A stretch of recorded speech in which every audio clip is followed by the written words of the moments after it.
Hello, good afternoon, everybody. Welcome to this fortnight's edition of We Are Careers. Very good to have you all here with us. For those who've maybe not kind of joined in or sort of tuned in before, my name's Chris Webb. I'm a registered career development professional and senior employability advisor at Sheffield Hallam University. And I'm joined as always by my co-host, Meet Sabiha. So Sabiha, a very good day to you. How are you doing? Hi, Chris, and hello. Hello for those of you that are watching us live today. By the way, please do share your name and what area you're working in the comments section below, whether you're watching on Facebook or if you are now watching on YouTube Live as well. And as Chris said, my name is Meet Sabiha. I work in 12 countries as a registered career development practitioner, and I specialize in working with young people who are looking to transform their career potential. Plus, I'm the creator of the 4.0 Class Academy, which is all about upskilling international career guidance counsellors, helping them deliver more powerful career support to their students. And we're excited today because we've got we've got two guests today, which you can sort of see if you're watching us. So please do say hello to us in the comments section. And Chris, I know you're going to be doing the introductions for our two new guests. So who have we got joining us today and why are they joining us? Yes, very good question. So for those who are kind of looking at the banner at the bottom of the screen, and this was kind of one of our most requested episodes when we did the survey just before the new year, which was looking at kind of taking careers into the digital space. So what digital innovations are happening across the career sector? And how can members potentially kind of leverage that and get involved in their own way moving forward in terms of kind of really taking advantage of some of the technological innovation happening at the moment. So we're really pleased to have with us, two guests, as Sabiha mentioned, working within this space. So first of all, we've got Jennifer Harper from Nimble. So Jennifer, I'll just pass over to you for a really quick introduction, if that's okay. Yes, hi, thanks very much for having us on today. I'm Jennifer, I'm a joint head coach at Nimble, which is a social enterprise. It's a tech digital company. We actually won the CDI award for best use of technology in career development in 2020. My background is I was a journalist for 20 plus years, I was a career changer, I studied counselling and then went into career development, did the postgrad. Also completed the Masters, working with disadvantaged groups and particular care experienced people, trying to enter further education and looking at the barriers that they face. So working for a social enterprise is close to my heart.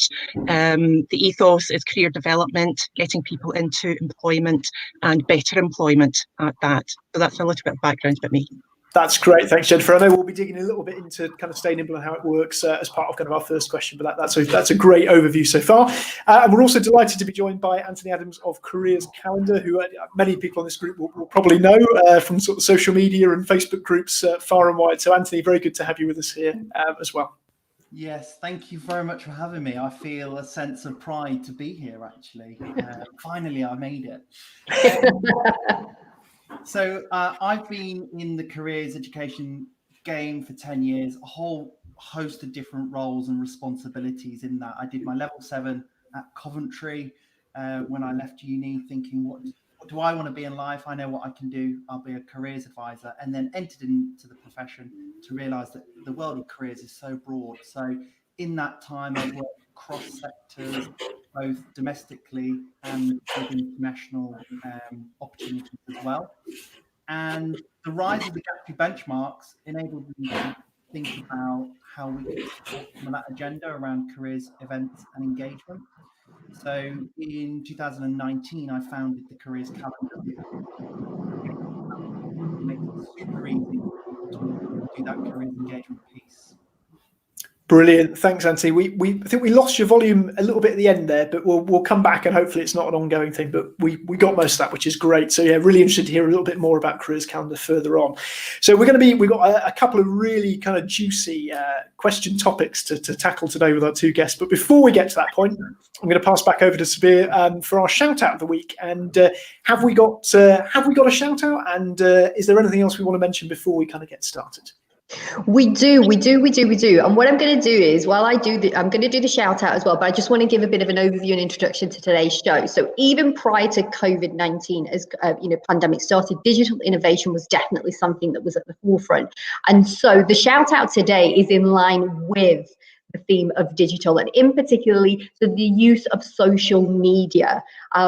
Hate it, love it, or wherever you stand, okay, we've all got sort of an opinion on that. And there is a force for good that we can use social media for. And so anybody who's watching the show now who doesn't know what the shout out is all about, it's an opportunity for us to recognize members who are doing outstanding, inspirational, or creative out of the box approach to their work.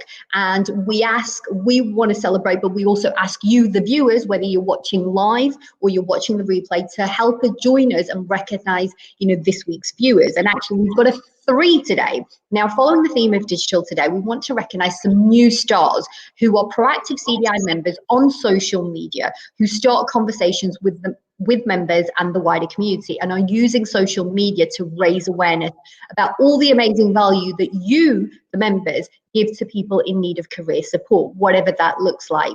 Now, with this shout out, the idea is to highlight members who may not have necessarily a big following or are being featured in shiny news articles. However, in their own unique way, are supporting members and are flying the flag for our sector. So we refer to these members as the rising stars. So if you're watching live right now, please do drop a clapping emoji. And if you're watching the replay, as many of you I know do, post the clapping emoji in the comments, because I feel it's really important, especially because we're all sort of working in isolation. Sometimes you can sort of kind of feel like a hamster on a wheel, where you're not quite sure the effort and energy that you're putting into what you're doing is making an impact. And the only way that we can know this is if we collectively come together and show our appreciation and show our support. So let's together recognize a few amazing and resourceful practitioners this week. And they are, drum roll, okay, we have got Debbie Dimmock, who is a career advisor and career coach, Liz McGuire of Giraffe CVs, and Elaine Latchford, of the founder of Jam Pack Careers. These are all great members to follow on your social media, and we'll be giving their links so that you can follow them and you can learn and grow in your own sort of continuous professional development in the resources document that will be posted after the show. So congratulations, well done, well done, well done. And I can already see in the chat box people are showing their appreciation, and I know that we've had some notes as well here to say they're excited.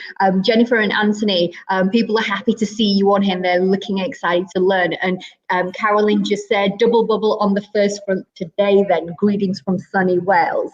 So Chris, let's dive in. Let's get access to our amazing guests and let's learn about digital, all things digital. Absolutely. So yeah, so we've got what we think are going to be some really interesting sort of discussion points to kind of tackle today, and coming off the back of, again, what members have sort of fed back in the community of practice about the type of sort of workshops that or the type of kind of topics they want to see covered within the We Are Careers show. And one of them obviously was particularly about the digital space. So this is why we're kind of really excited to kind of jump into this now.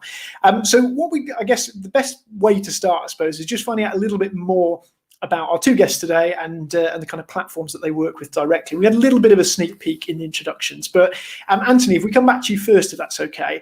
For those watching who maybe aren't so familiar with Careers Calendar as a platform, can you tell us just a little bit more about how it works, a bit of a kind of potted overview? Sure. So the Careers Calendar was born from my observations, but also my experiences as a career development professional that was doing the job of careers engagement as part of everything else that comes with careers.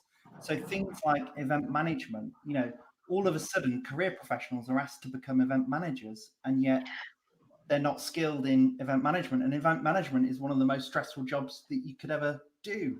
So it was looking at that, and some of my pre-platform experiences, I would do crazy things. Like I used to, pre-COVID as well, run 18 events in 6 days in 2 countries and attend all of them.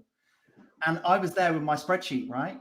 And I thought there's got to be an easier way. So, I met a very good software developer, talked about the problem, went back out to the profession to ask questions about how are you doing this job? How many hours is it taking to plan a careers event? And that gave birth to the Careers Calendar, which is a purpose-built engagement tool that solves a lot of those problems around events and engagement. We launched version 1 in June 2019, and then had a degree of success took it offline once COVID came along, and did another extensive round of development, launched again in October of last year, and now we're up to around 450 schools across the country that are all signed up and signed in.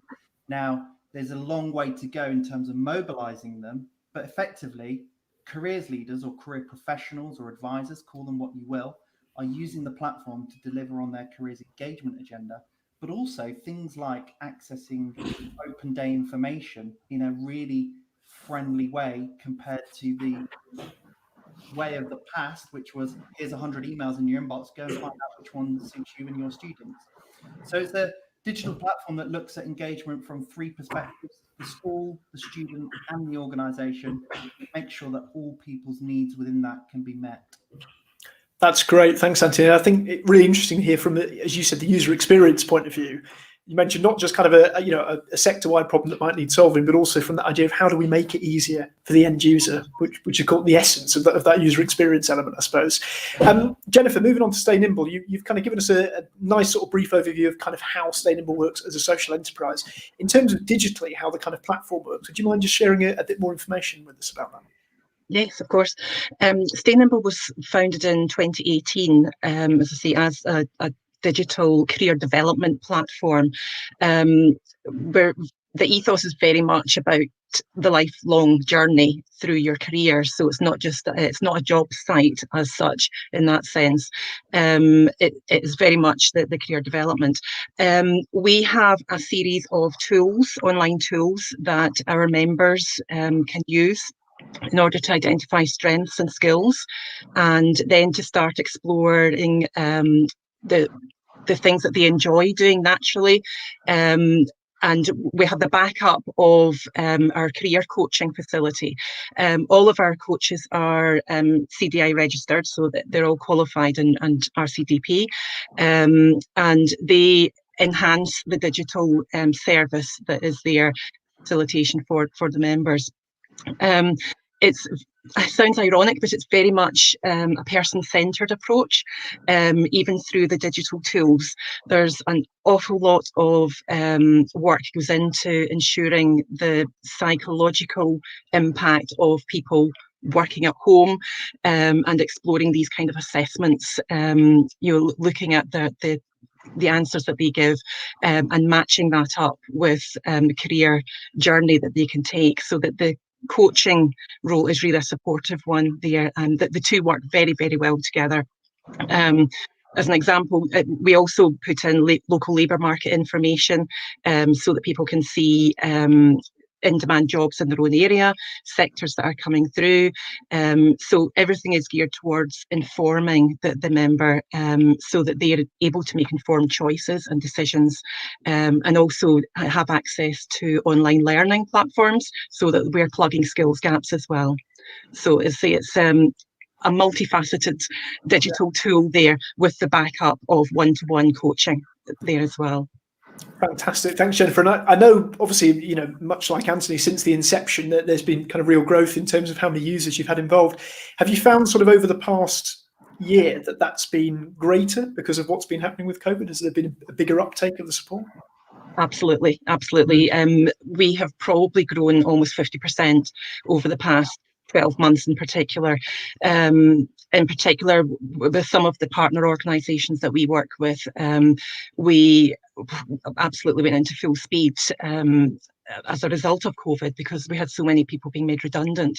So we were able to offer instant access to digital tools with that backup of coaching as well. So we've delighted to say we've managed to get a lot of people back into work, and also are still working with individuals in terms of developing their skills, and really recognising that career development is an ongoing lifelong thing that we should be doing. So it's slightly changing a mindset as well there. It's not just a case of getting a job, it's getting a job that's going to be longer term, and it's going to tick all the boxes, break through barriers, work around barriers. So yeah, it's extremely rewarding work. That's great to hear, and really interesting to hear, as you said, about that kind of change of mindset. Leads in quite nicely to our next question in a second. But Sabiha, I'm going to come back over to you, because I know we've probably got some comments in the thread before you move on to our next discussion. We do. And I just want to say welcome to those of you that are watching live, as well as also, of course, always the replay. And I just wanted to bring in somebody here from Viv Katahena. I hope I said your surname correctly. She had a comment to say, hi, Chris and Meet Sabiha. I'm Viv from Guidance Plus. Welcome, Viv. This is my first time attending your live sessions. Thanks for putting this useful workshop together. And then also we've had another Facebook user who said both products, and this is something that I think Chris and I were leading into. Both products are so supportive of practitioners who are working hard in difficult times. It's fantastic to have technology designed for career staff. And I think that's the key. I mean, you're both unique in your way of how you're supporting and guiding, and yet you're doing it in innovative ways, but making a real difference and a real impact, whether that's directly to the practitioner who's using the tool or to the end, user that the practitioner is working with their own clients. And so I think leading on from that conversation, it'd be lovely to hear from both of you. And Antony, I'll come to you first. Can you give us an example of where someone has used your platform within their careers delivery and what that transformation has looked like for them? So Antony, over to you first. Hi. I guess for me was the first ever kind of school that built an event through our platform, because the whole idea is that you strip out all the boring bits of event management, you build it in the platform, and then off you go. You send links out and everything happens for you. You turn up and you smile. So for me was when a school, and the hard part was they didn't give me feedback for like 6 months. I rocked up to their school to deliver a presentation, and they said, oh yeah, by the way. And their feedback was very much, as a result of using your platform, we were able to attract an additional 18 SMEs to our careers fair. Wow. Now, my thinking is very much, if we're going to improve engagement, then the pathway that we create for those that we're trying to engage needs to be clear, defined, and easy to follow. So the whole idea around the careers calendar, if I'm a careers lead or an advisor or coordinator, whatever I am, I create a pathway for engagement so that it's just an effortless experience. So for me, that goes back to that first ever moment where a school gave really good feedback. I mean, to get 18 SMEs to their careers fair without making too much effort, I think is a big result. Love that answer. I love that example. And I love the fact that, it's tangible, it's real, like you say, and then they're able to then go off and track and see, okay, how can we develop that? How can we add more value to that? So I love that. Thank you for that, Antony. And Jennifer, how about for yourself? Yeah, again, as I said, there's been a number of people that we've worked with over the past year that have thankfully got into employment, but into the employment that they wanted. One example was a young man who joined Stay Nimble in August of last year. He was a graduate who had been out of work for over a year. When he joined us, his confidence was really pretty low. His self-belief had dropped dramatically as a result of applying for so many jobs and either hearing nothing back or being unsuccessful at interview. And he was at the stage of really questioning whether his chosen sector, which was engineering, was the right one for him. So through the online tools and assessments, he was able to really go back to basics, explore strengths and skills, the transferable skills in particular.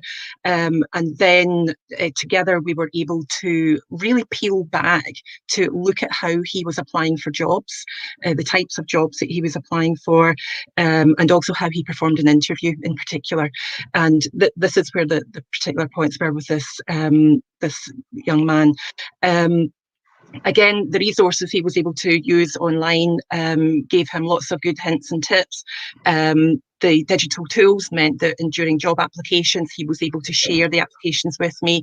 The job that he ended up getting was quite a detailed process, which required PowerPoint presentations, just analysis, doing presentations, doing video presentations, and then the actual formal interview as well. So a really long, in-depth process, which I was able to work with him online and in app chat, as well as via video calls, and able to sharing tools as well.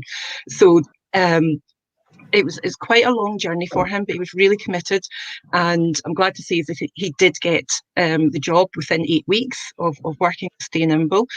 He's doing extremely well, but for me, one of the key points is he's chosen to continue working with us because he now recognises that career development element, and the fact that he must continue to do that personal development in order to continue in his role and subsequent roles as well.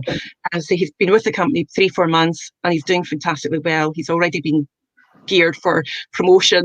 So it's, for me, it's really that combination again of the digital tools and the person-centered approach.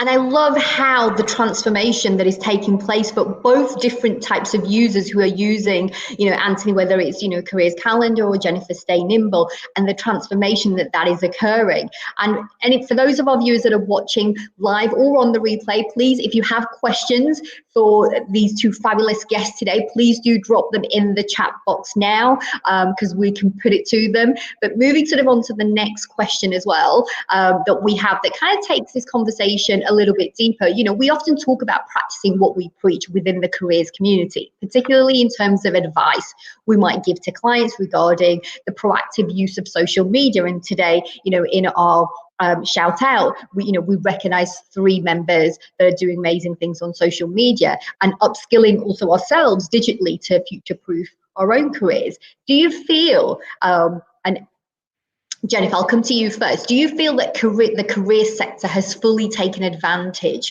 of all the advancements in technology? And if not, what more do you feel we could be doing as a collective community to make this happen? So Jennifer, over to you first. I think I don't think we've taken full advantage as yet. I think it's something that as a sector we are still embracing.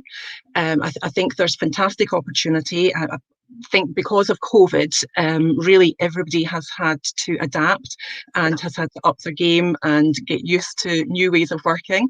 And I think this kind of interaction, the video call interaction, is something that will be with us forever now.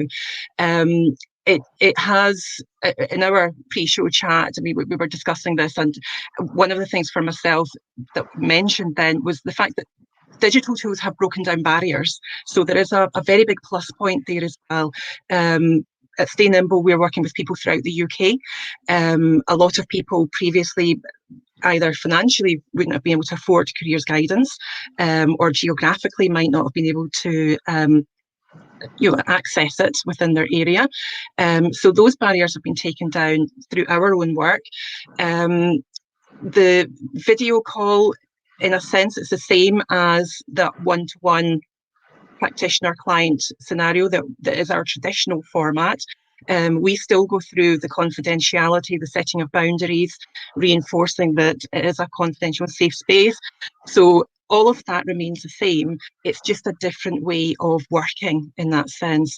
And I think that the backup of technology and the tools that we're embracing, the sky's the limit with it. But I think it's something that we have to work with and to integrate into our practice from here. Thank you for that, Jennifer. And just we've just had a member jump in the comments saying, great success story and an even bigger win helping clients to realize value of career management. Well done, Jennifer and the Stay Nimble team. So Antony, over to you. I know you have great, and I'm interested, and I want the members to hear what you have to share as well. So what are your thoughts on this? Thank you. Well, Jennifer, if the sky is the limit, then we are at the boarding gate, ready to take off. Yeah. Because to answer the question, we definitely need more time. But it's not, and I want to give the best possible answer. And it's not something that it's a categorical no or a yes. It's a no, not yet.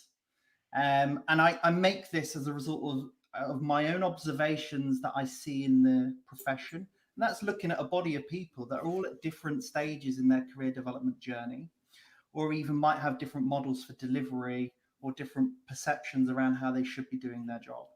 And then I guess the biggest observation that I can make is looking across sectors. So I'm notorious for stepping outside of my own sector. It's the way in which I keep fresh and energized, and I'm involved in different pockets of work and being involved in entrepreneurial circles. If I took my proposition outside of the sector to other sectors, they'd say you're 5 years behind. If I go to the sector that I've designed it for, I'm told you're 5 years ahead. So that tells me everything that I need to know where the sector is at in comparison to other sectors. Now, I think some of the things that we need to look at are the structures, the policy, training needs, mindset sets, and perceptions of our own job roles. Am I there to do what is a admin heavy job and do lots of career events? Or do I access digital tools to empower me to do that bit of my job so I could do the really good stuff over here, which is the career development stuff? We all know the career development role is so broad. So that for me is the most succinct answer I can give you before we run out of time. Well, I think that, I mean, it's great to, to condense it so much, Antony, but I think you're absolutely right. It's such a big piece in terms of a talking point. And I mean, as we've still got a little bit of time left, I think one thing that I know you've mentioned when we've spoken about this previously that it's interesting to dip into as well is sometimes when we talk about digital, we're kind of throwing everything in together. As you say, it's quite broad. Whereas actually, I know, you're quite keen to show that distinction between there's the social media side and then there's the digital tool side. And actually, there's quite a big distinction between the two in terms of how we perhaps use those from a career development perspective. So I didn't know whether you wanted to just maybe mention a little bit on that side of things before we round things up. Absolutely. So social media being your platforms like Facebook, Twitter, Instagram, and people, you've got to remember, young people were on Facebook over 10 years ago, and the career sector feels like it's only just got there. They're on other platforms now, TikTok. I mean, you can get a job as a TikTok content creator now. TikTok didn't exist 18 months ago. So social media does have its role, and it's a real important role, but it's important to know the difference between a social media platform and a digital platform that serves a function as part of my job role. And the other thing that keeps coming up, and it really frustrates me, there's a bit of an oxymoron here. You can't go to a Facebook group and ask questions about safeguarding in a Facebook environment. Now, Facebook, if they ever found out that I said that publicly, they'd probably ban me from Facebook. But one of the biggest issues that gets in my way of scaling that digital proposition is the first thing is safeguarding. Well, actually, a digital proposition like mine and others, so I'm guessing Stay Nimble will do that, have built the product in mind, with safeguarding in mind. If I'm on social media, or if I'm in my one-to-one with my careers advisor, and I say to my careers advisor, I want to be a UX designer. By the time I've left the guidance appointment with my careers advisor, Facebook knows that I'm interested in UX design. I get littered with adverts for the next 30, 60 days. And if I express interest, I get a call from an advisor who poses as a careers advisor from that company trying to sell me a course. So that's how social, I've written a blog about this, how algorithms and social media are shaping our career decision making, and careers leaders, they really need to catch up with this because it's impacting the way in which we can practice as professionals. I think it's such a good point, Antony. And actually, Carolyn Parry, our new CDI president-elect, has just come in on the comments with a very, very similar question around how do we ensure technology is ethical in terms of the content and approach, even more so, as you've said, from a safeguarding perspective. On that note, and this is something that Sabiha may well touch on in a second when we get to the CDI news, I know that the CDI for the upcoming TechFest Conference at the end of March are really keen to have sort of topic suggestions for some of these open space meetups that are happening on the first day of the conference. So if you have got any, for example, topics of interest, whether it's around the ethical use of technology in career development or potential safeguarding in social media, as Antony's mentioned, please do drop them in the comment thread here, or send them directly to Sabiha and I, or just generally Dave Cordell, Liz Rees, anybody on the community of practice who deals with the administration. And these are things that we can kind of pass on. I think Michael actually, who's running the TechFest conference for the CDI, he may actually be with us today. So if you're here with us, Michael, give us a shout. You can also pass those suggestions on to Michael as well. But I think Sabiha may be covering that in the CDI news section. I mean, as always, we've completely run out of time. It always happens. As you mentioned, Antony, one day we're going to get this right with our time. But really, really interesting feedback from both yourself and Jennifer. It's such a broad topic, as you both mentioned, so much to cover. And hopefully this has given a little bit of a taste to members and viewers watching. We're really keen to do more of these digital-focused We Are Careers shows moving forward. So again, if people have got suggestions for the topics we might want to explore further, Jennifer and Antony, we might be able to lure you back on perhaps in the future.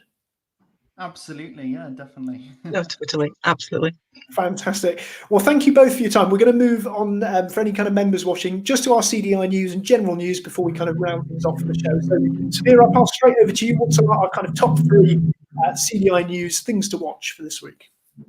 Oh, thank you so much for that. And thank you, Jennifer and Auntie, for joining us today. And I just wanted to give a shout out as well that if anything that either Jennifer or Antony have shared today that's piqued your interest, where you're watching and you're thinking, oh my God, I've never heard of these guys before and these platforms, how do I access them? We're going to be making sure that their contact information is being shared in the resources document that that will be dropped by Liz shortly after the show as well. But also, you can go and find them. You know, we're talking about digital, so you don't even need to wait for that resources document to drop. You know, if you're that excited and eager, you could be Googling their names right now and sending them a request on one of the social media platforms, whether that's LinkedIn, Twitter, Facebook, and I'm sure that they will be more than happy and will welcome you, and you can continue the conversation outside of the show today. So as Chris said, we're going to do a quick whirlwind of the show. So as Chris mentioned, there is the TechFest that is coming up. Now, what I'm going to say to anybody that's watching this show today is that when was the last time you went onto the CDI website? No, seriously, when was the last time that you went and checked the CDI website? Because honestly, if you are somebody who is passionate about the work that you do and you are somebody that wants to keep in touch and you want that sort of bite-sized delivery of just what's happening in the sector, that to me is one of the first places that you want to go and head on over to the CDI website, because not only will you get to see TechFest details, if you're interested in running a seminar, I think there is still time. Michael, if you're watching live, do let us know if there is still time for people to put together a session. And what you can do is you can find the latest stories, training, if you're interested in skilling yourself. You know, maybe perhaps you're not qualified yet and you want to explore ways of how you become qualified. You can find out information of how you can do that on the training via the Academy CDI website. And then obviously you've got the digital bites, expert training and the free webinars, which are great for your CPD. And there's more than just training information on the website as well, because if you're looking for a job or you want clients to find you, the new register directory was updated last week, and that's now been alphabeticalized and listed for those who are qualified to deliver both personal career guidance and those qualified to deliver as careers leaders as well. So there's a whole ton of information, as well as if you want to update your registered profile, please head on over to the members area so that you can update your profile, include all the different information of clients of who you can offer your career development services. Now, in addition to that, I know COVID has hit many of us hard, okay, and the CDI has responded to that with their membership payment scheme, which is they're now offering a pay-as-you-go direct debit, and so you can now pay over 12 months if you are a registered practitioner, and 10 months if you are an individual practitioner. And again, all of that information is available on the website. Now, there is also, I know there's the bonus that Chris is going to be talking about, which is the great debate. So all of you passionate career development practitioners who want to know how they can do more for our sector, Chris is going to be revealing something that's happening on Tuesday, the 2nd of March, that allows you to support yourself and make sure that our sector grows. So I am going to now let Chris take over and introduce you to more of the general newsfeed of what's happening in the wider sense of the CDI sector. So Chris, what's happening? That's great. Thanks, Sabiha. So yeah, as Sabiha's already mentioned, we're going to be popping all of these resources into the show resources doc that we upload to the Community of Practice Facebook group following the session. So that'll be later this afternoon. So keep an eye out. We've got loads of other stuff in there, more than what we've just kind of talked about. So it's well worth kind of checking out, and is also something you can claim as part of your CPD for the professional register. So always good for us to remember to mention that. As Sabiha mentioned, one of the big things that we've got coming up on the 2nd of March is the cross-party debate chaired by Tristram Hooley. So this is kind of careers and education sort of in our time effectively. And it's essentially, I suppose, a look at what's happening at the moment within the sector and what potentially on a national scale can be done in terms of improving the quality of what's delivered, but really, I suppose, in terms of improving how it's funded, how it's supported by government. Because again, this is off the back of the Skills for Jobs white paper. And numerous other kind of policy initiatives over the past sort of X amount of years. And I think it's a real, it's a really valuable opportunity, I suppose, for anyone who's interested to kind of have their views shared, but also to kind of have these things debated on a slightly higher stage than perhaps just within our own sector. And Antony mentioned earlier, particularly the benefits of getting outside of our sector. And so this isn't quite at that stage, but it's at least a way for us to kind of raise these views on a slightly higher platform. The great debate's just been posted in the comments thread, so you'll be able to have a look at it there. The article that I'm going to share from Tristram also gives a bit more detail about what it's about and how you can get involved on the 2nd of March. But I think particularly when we see a lot of comments, on various kind of careers groups about big issues affecting the sector, whether that's salary or whether that's the use of technology, or whether it's about funding and different areas of careers work, HE, FE, secondary schools, this is a chance to really kind of raise some of those issues on a cross-party platform.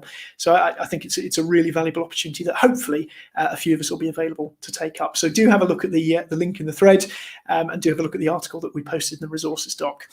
In terms of the other general news, there's loads of great stuff that's happened over the past fortnight. We're going to put it all in the show resources doc, but the three main ones I wanted to cover are all digital related to an extent. We've got a really nice article from Forbes about preparing for the future of work. There's a lot of stuff in there about, I suppose, making work meaningful, which is, I guess, what we're all in the business of. And a lot of that sort of links to resources that have been created in the US around the UN Sustainable Development Goals, so something I know Carolyn Parry is very passionate about, and also the idea of kind of challenge cards, so getting clients to think about sort of what challenge motivates them rather than a particular job role. So that's a really nice article there from Forbes that was first shared by Deirdre Hughes. We've also got two really good articles, one from Innovative Enterprise, so Andrew Bernard, about rethinking what CVs might look like in the future. And I think the title is, we need to talk, rap, rhyme, sing about CVs. So it's quite a nice title, and looking at the way CVs might be manifested in the future. And the final one is from Oliver Jenkin and CSW Group, and that's the return of their Inspiring Futures webinar series. Again, all of those delivered online, all on digital platforms, all open and free for people to sign up to. So do check those out. Those are our top three for this week. All of the other resources can be found in the show document as well. So thanks so much for watching, and we're going to be back in a fortnight's time where we're going to be very, very pleased to be joined by Nick Newman, CEO of Careers Week, where we're going to be talking about National Careers Week 2021, but also about the upcoming UK Career Development Awards and some of the nominees for those awards as well. So really hope you can join us then. That's in 2 weeks' time, and we'll again post all the promotional details on the Facebook group. But all that remains to be said is thank you so much to Jennifer and Antony for joining us today. Thank you. Thank you. Thank you, as always, to Sabiha for being a fantastic co-host. And thank you to everybody watching either live or on record. Hope you've enjoyed it, and hope to see you in a fortnight's time. Have a good day. Thank you.